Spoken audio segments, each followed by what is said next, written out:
Yakoze azara romance nabonye yavuze byinshi bitandukanye. Yavuze amajambo menshi. Mwana muto nabonye yavuze amajambo menshi ati ninda tifuza Ballon d'Or. Atuzokubwira kadashaka kwitwara n'umubeshi. Kiganiro Yakoze. Ati ninde muntu azovuga ko atifuza gutahukana agashimwe ka Ballon d'Or. Yes, nkuko bivuze bwana Mike. Lamine Yamal n'umusore kumwe n'umugwisero w'igihugu wa Espagne Furia Roya. Abamaze ko batangura imimenyerezo biteguriye inkino zo kurakora Ballon d'Or igikombe cy'isi cya 2026. Muri gahunda barafise no kino bazokina na equipe ya Turkiya. By the way nimba niyenze birumvikana kwizo bariro tuvaye Arda Gure nabo bakinyi ba equipe ya Barcelona. Na cyane bakunze ko babura ama classique ariko no musi kumva ko batanguye gurira no mu migwisero y'abihugu nyuma yo kwisanga ari titire no musi muri equipe ya Madrid bivuze ngo nindi message ikomeye. Aganira cyangwa se atanga ikiganiro ku kinyamakuru cyitwa RTV. Lamine Yamal yagize ati dans le collectif, gagner la Ligue des Champions avec le Barça serait incroyable. Et individuellement, les joueurs veulent gagner le Ballon d'Or. Et celui qui vous dit le contraire ment. Ati nka equipe mukorera hamwe gutwara Ligue des Champions ni kimwe mu bintu bidasanzwe. Ati ariko kandi individuellement uzokubwira ko atogwanira cyangwa atifuza gutwara Ballon d'Or ashobora kuba ariko arabesha. Acabandanya agira ati être là à 18 ans est quelque chose qu'il faut apprécier et espérer que cela se produira. Ati kwisanga mu bakinyi 30 bagwanira Ballon d'Or ku myaka 18 ni kintu cyo gutera intege cyane, ikintu cyo kwishimira, ariko ni n'umwanya wo kwizera ko bizoba. Jarigano bariko baramubaza ku mahirwe kumbura ashobora kuba yiyamuje no gutahukana Ballon d'Or. Nyuma yuko yaravuzwe nk'umwe mu bafavori abatari bakavuga ati turavye inkino zibiri yakinye muri Ligue des Champions imbere ya domera muri demi-finale ifatira ibintu minwe. Turavye amajambo yigeze kuza avuga ati nimba mushaka ko Ballon d'Or tuyidezida ku munsi wa kane imbere y'abafaransa tugende tubikore. Araza tugwa home di match ico gihe yatsinze ibitsindo bibiri mu gitsindo ca penalty. Nyuma yaho nivyo nibakiye Mondial de Club ariko akomeza kuvugisha isi y'umupira w'amaguru aba legende y'imigwi itandukanye baravuga ati Lamine Yamal ameta Ballon d'Or n'ibindi. Ejo bundi nabonye harimo mu bamenyesha makuru ba kimwe mu bihugu asanzwe navuga ngo yavuze amajambo akomeye cyane kuri Lamine Yamal navuga ibintu bya Ballon d'Or n'ibindi. Nabonye bamaze ko banamukura mu mabanga yiwe n'ubutungane baranamuhagarika kuko yazanyemo ibintu bifatiye navuga ngo no kuba yovangura afatiye ku ruko bana cyane ko kano gasore ka Lamine Yamal ari kamwe amahano musi agafatwa nk'abirabure eda yari nako biri kuko papa we n'umunyamaroc mama we n'umunyagine birumvikana ko n'umunyafrika 100%. Ikintu kimugira umunyaburaya ikintu kimugira umunyaburaya nuko yakuriyeyo akavukirayo n'ibindi bigiye bitandukanye akisanga no muri equipe nationale. Rero uno munsi kumva ko Lamine Yamal nk'umwe mu bantu babaye mu itangazamakuru twabigarutse ko kenshi tuvuga ati eske Ousmane Dembele imerita Barcelona kuki umenga yapushinze Yamal gusumba Rafinha, eske Rafinha yo itwara Dembele. Urumva ko nubundi cercle y'abantu batatu bagaruka mu mitwe y'abantu Lamine Yamal irimo natana yibamwe kumbure no wakane cyangwa wa gatanu ngaho mugabo uno munsi tuvuza abafavori biragoye kuvuga batanu usanga uwo mwana yitwa Lamine Yamal narimo. Rero no munsi nimba bamwe baramupushinze bakavuga ko imerita nawe uno munsi akizanga mu itangazamakuru n'ubundi bwa mbere nabibona nka faso n'ubundi ibinyamakuru byo muri Espagne bisubiye ku mubrandinga kuko ibinyamakuru byo muri Espagne byayifata nka bimwe mu binyamakuru bizi gukora akazi ariko vyatumye abakinyi bakinira Madrid na Barcelona hari byo bagera ko batogeze ko kuko umukinya akinira Barcelona Madrid yaba Mundo Deportivo cyangwa za Marca ziramuheka gusumbuko nka za l'équipe na Parisien na za RMC zoheka umukinya akinira Paris Saint-Germain. Rero mbona ko yagarutse muri equipe nationale yabaye message n'ubundi na cyane ko Ballon d'Or yimirije izotanga kego cya 22 kwezi kw'icenda.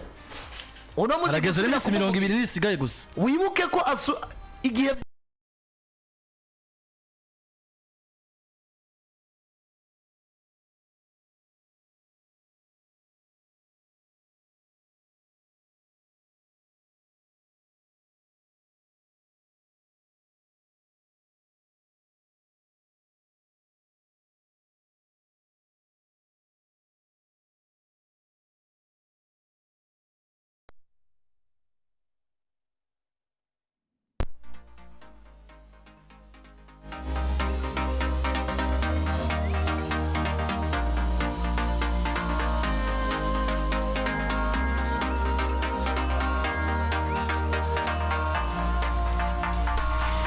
Yes, nuko rero mu twihanganire gato ndabona byari biciyemo ariko technicien wacu amaze kuba bicontroller neza cyane umugabo witwa Landry Camavinga azarura ko avuga ati itangazamakuru ryo mu gihugu cya Espagne rigomba gufuvuriza n'ibirumvikana Lamine Yamal kuko Ballon d'Or ni yerekereza mu gihugu kuri Lamine Yamal rabigiye mu gihugu cya Espagne muri equipe yabigiye muri Barcelona mwana wa Ramasi nkuko peut-être abafaransa bashobora gusubikira cyane kuri Ousmane Dembélé nk'umufaransa by the way akina n'abana ashaka equipe yo mu gihugu cy'Ubufaransa by the way naho nariko nagaruka nkavuga ngo biragoye kumva ko uno munsi igihe duheruka Yamal tubona kubenge yabaye umufavori cyane kuri Ballon d'Or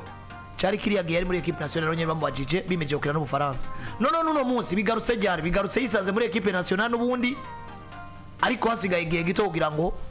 bashobore kuba botanga Ballon d'Or biriho ndayibona nk'uko itangazamakuru ryo muri Espagne rikomeje gukora akazi kabo bapushinga uwitwa Lamine Yamal ariko do mapar umwana yatanze ikiganiro cyiza avuga ngo nta mukinnyi atifuza gutwara Ballon d'Or zo guya atifuza kwitwara azo ari umuhesha ati kandi kuyisanga ku myaka 18 bimicizere ko no kwitwara nayitwara rero si umwanya wo kujija kuri jewe ahubwo n'umwanya wo kuyumvira kandi akakantu k'ubwenge mu gihugu cya Espagne cyangwa itangazamakuru ryo muri Espagne risubiye gukora kugira ngo byibutse abantu bari bamazigiye bavuga ngo Rafinha twaramujyamiye twari ku brandinga Rafinha mazigiye avugwa ariko urumva ko itangazamakuru ikoza akazi ko kugira ngo basubire bibutse ko Lamine Yamal il est parmi les favoris kandi abariko baramwegeza kure bakwiye gusubira kugira gute kumukonta ko nk'umwe mu bakinyi batwara ino Ballon d'Or ni uyu mwana Lamine Yamal no munsi je ngiye kuraba ivyo bikorwa vyiwe bivanye n'ivyo yatanze mu mwaka w'inkino urangiye nkanaraba n'ivyo bageze ko no munsi by the way kuko nta uzi ngo baharura kugera ryari none mwanya Ballon d'Or itaratangwa arashobora kunywa influence umustar canke influence equipe bikaba ngombwa yuko banaharura no kuri bino biharuro biriko birabona umunsi kuko urabona Ousmane Dembélé biharuro vyo nawe ntibihagaze neza kwa Paris Saint-Germain mu ntango za saison Rafinha kwa Barcelona niko kuko Lamine Yamal je na je ubwanje novuga ko bidahagaze neza ariko no munsi ngerageje gusubiza ubwenge inyuma no hagarara ku ijambo yavuze ariko sinori hagaciro mvuze ngo sinori hagaciro no kuvuga ngo sinogendera kuvyo abantu baca bifuza kugira ngo Lamine Yamal atware Ballon d'Or umwana akubwira ngo umukinya azokubwira ko atifuza gutwara Ballon d'Or ntibibaho nko kubwira ngo equipe nifuza ibikombe nko ureke na wewe ni nko umuntu yokubwira ati ngo ndagukoreshe sinzoguhemba cyangwa ukazambwira ati nkoresha mugabo je nta mahera nifuza ivyo ntibibaho uzi ko wagiye gukora rondera umusaruro kandi no munsi ni umwe mu bana bari mu itangazamakuru cyangwa mu bakinyi bari mu itangazamakuru cyane gusumba abandi bakinyi benshi bagiye batandukanye mu bijanye na Ballon d'Or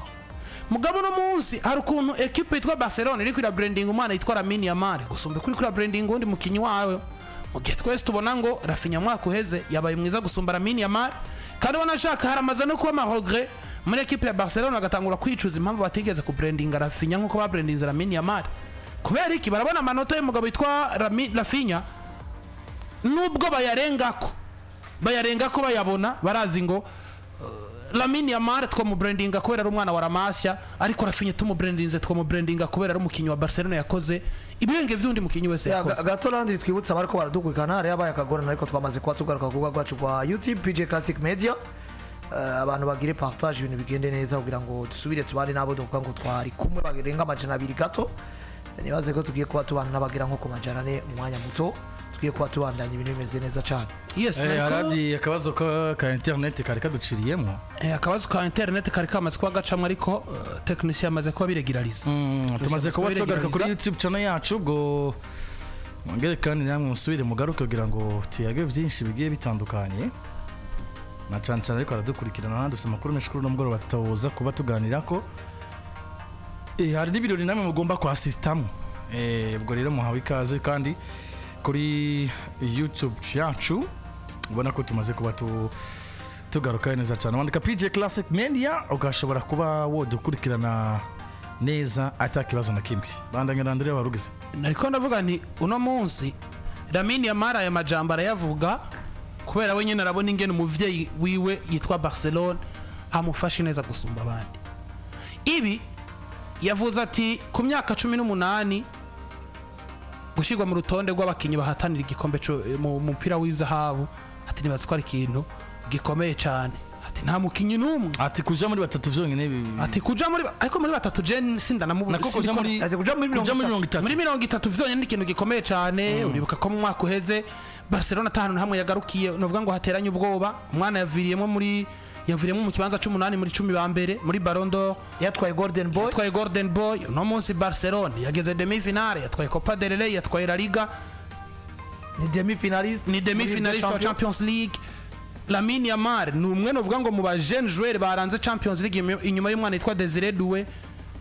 Ivyo vyose biramutera bimanyama cyangwa biramutera ako kantu ko kumva yovuga ibijanye na Ballon d'Or mugi hariho na influence ibimutuma iva muri club ndani azingo je nije shigikiwe gusumba undi muntu wari we wese kandi no muzo mukinyi wa Barcelona aragomba kwishimangira akamenya ngo nimba ndiko ndahiganwa no wa Paris Saint-Germain cyangwa wa Manchester City wa Barcelona afise amahirwe menshi yo kuzosanga naha wa mahirwe yo gutwara ico gihembo gusumba wa Paris kubera club zidafise influence zingana rero muzo je navuga ko Lamine Yamal amajambo yavuze ni sawa cyane mugabo guhabwa Ballon d'Or iyo ngingo ndabona ikiri kure cyane nk'ukwezi pe ariko ako kantu wowe nimva ko harimo ikintu harimo umutego kwisanga muri 30 ku myaka 18 ati ibintu bidasanzwe tiro kuba nari bisanze ati nibindi vyoba ati kandi twizere ko nibindi bizoba no kuvuga ngo kuba twona yitwara Ballon d'Or muri itangazamakuru jewe nzovuga ko riko rakora akazi kajyo kuko no musi Ousmane Dembele ari kumwe no mugize kwa Bufaransa none RMC bariko barakora iki l'équipe bariko barakora iki ibinyamakuru byo mu gihugu cy'Ubufaransa nibicaye ngira barabaye degute n'ivyana Rafinha namanutse muri Brazil itangazamakuru ikorera akora iki ugeza muri kano kanya none Rafinha ugeza ubu ko abandi basigaye muri Espagne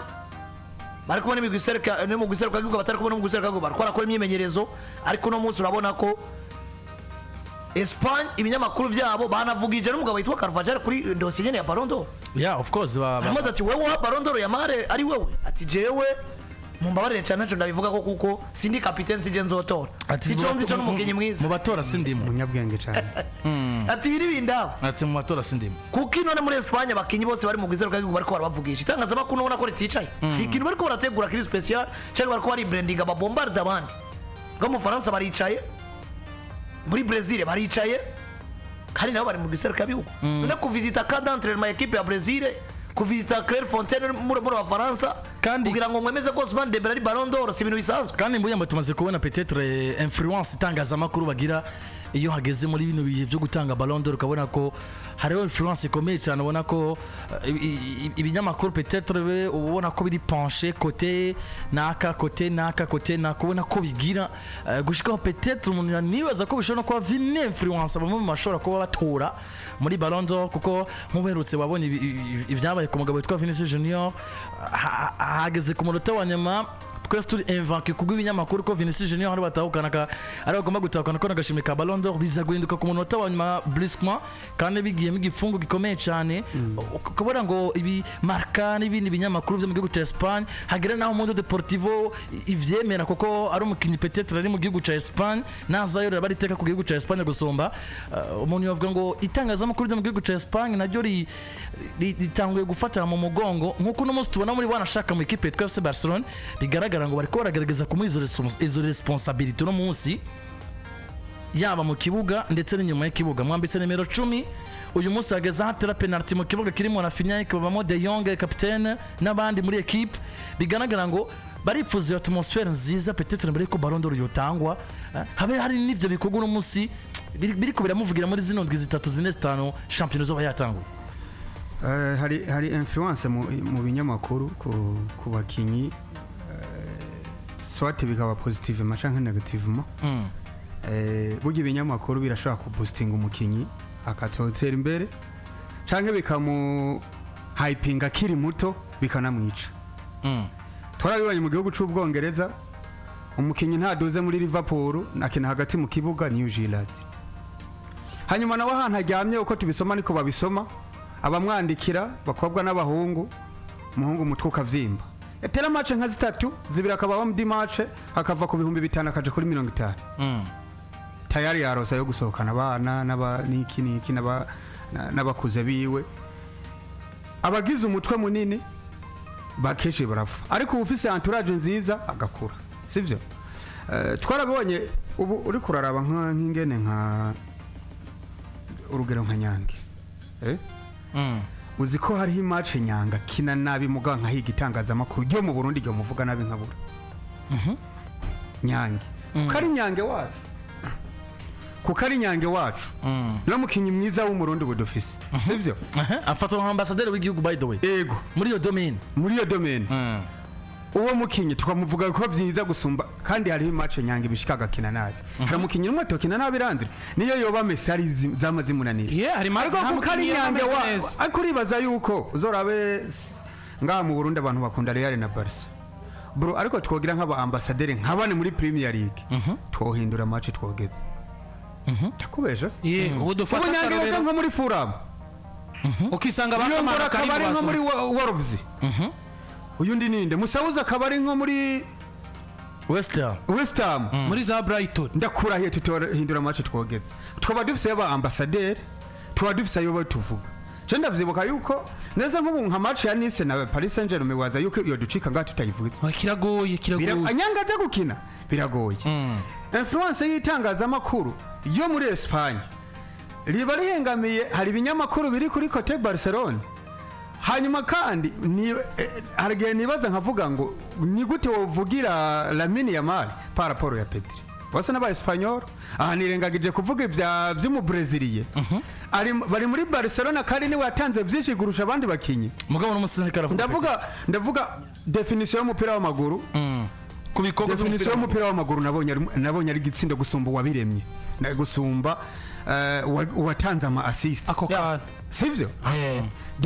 namba hari umukinyi mwiza ya merita uribaza yuko Pedri yashaka gukina match nka 20 akaba omedi match inshuro nka 10 kandi nta gitsindo yatsinze nta na assist wanashaka zitatu canke zine yatsinze mugabo ivanye definition y'umupira w'amaguru igitsindo iyo cazananye niwe yakiremye Chumba juju umukinyi mwiza niyo noba ndiko ndarota no kubwira Pedri kwa Barcelona. Uribuka ko hanageze nigi yavuga Pedri Gonzalez ati none nimba Rodri yaratwaye Ballon d'Or. Niki cyo tumura mutsi udatangura guhumuka basi ukabona ko nabakinyi bagati tuzimerita kwa twatwara. Yarabigarutse ko gatari gake. Uravyumva. So rero je mbona abantu bubaha ingene ibintu biba byashitse ku meza nivyo kurya biri ku meza ariko ntibaha agaciro kuyitemye ariko arakata ibitunguru kugira isose ngo igikoni vyatekewe bimeze neza. So gupushinga rero umukinyi wabo bariko barapushinga utsinda ibitsindo wagize iyo impact mu ma assistant n'ibitsindo ndavuga Lamine Yamal. Ivyo rero baravugira umukinyi wabo baravugira mu Barcelona kuri ndazi birakomeye cyane gusumba mu binyamakuru bisanzwe bihengamiye kuri Barcelona nka za Mundo Deportivo n'izindi Mundo za sports zose baregereye Barcelona niho Barcelona imanika amatangazo urumva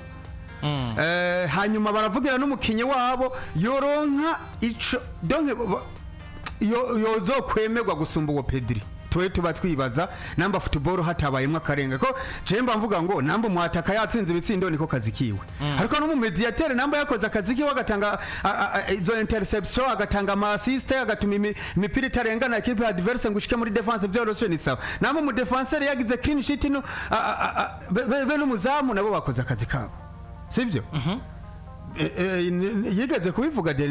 mu myaka nk'ini heze uriya muvandimwe yakina Di Maria haravuga ngo tanke Cristiano na Messi bagikina ni batange Ballon d'Or zibiri bagwanira ari babiri natwe abasigaye turabingene twigwariza tugwanira yindi uko turi nyuma yabo turemera ko turi nyuma yabo kandi hariho naho amategeko yagaragaye ko ahengama kubera abo bantu ukabona ko abo bantu influence zabo zirahari ikindi kintu kica kiza bahora bavuga by'abanwari Jesse nkunda kubijamwe kenshi yuko Ballon d'Or idahabwa umunware par rapport n'abazungu izo debase nkunda kuzijamwo kandi uravye abahabwa amahirwe ubu none hatuvugana bose n'abanware umunya Brazil n'umunware Lamine n'umunware yabivuze Azar Ousmane Dembele nawe n'umunware we n'umunware ari fonse cyane ako bajya mu z'abanware européen bajana banware iyo ni facteur ikomeye cyane ituma bo gutandukanya n'umunware akina muri Amerika Latine muri Afrika none wibaza ko uramuzukuru mwese nibavuze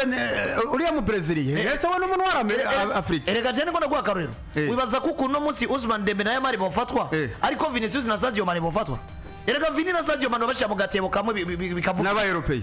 bikavuga oya bose bari nyuma ya Europe bose bari nyuma ya Europe ufashe Vini na Sadio Mane ukabashira hamwe birumvikana ariko ahantu bari Dembele kwitwa mu Faransa ubakompana na Dembele cyane ya Marco arara mu Faransa Dembele no mu Faransa yuzuye cyane Kadini Maniere direct birabona ko ibintu bya Ballon d'Or ibintu by'abaye Bukayosa akavuga ngo avuka i Londres ngo aja mu yindi miji ngo agiye gukina ibaze nko ubaze ko babiya bya Nigeria ngo nizanyu Saka na Vini ninde yirabura cyane bose bagira oya ni Bukayosa umwe nuko ariko hageze influence Saka yo ku France cyane nk'umunya Europe Vini baza ngo Landry nazari nde yirabura oya Vini ko bose barirabura Vini yirabura nk'umunya Brazil undi Bukayosa centre ziwe ngo ni munya Cameroon n'ibindi bigiye bitara hajya bari babyishe byose igindi facteur muto kwibagira nuko Ballon d'Or irimo business cyane iyo business bro namba tumaze imyaka umaze uraba football wigeze ubona Real Madrid na Barca hari ahantu zihuriye hafi ya quart de finale canke kwanza jemaze kubona Champions League Real Madrid zihura na Barcelona nka kabiri Champions League sinzi nimba mbere natangwe kuraba Champions League na championnat y'Ubwongereza cyane kubera aho nakuri ari byo twaraba gose 2000 urakora byumva franchement Real Madrid kuko izo equipe arabana bakuru les enfants les clubs chouchou de FIFA bari yaranja ntiyagira ahantu bahurira hagufi kugira ngo badahomba kuko namba uzobona finale kinye nka Bayern na Paris umenye ko FIFA yahombye reka twumvise hano Uganda South Business Company amatugariko turangiza kuri ivyo tuzana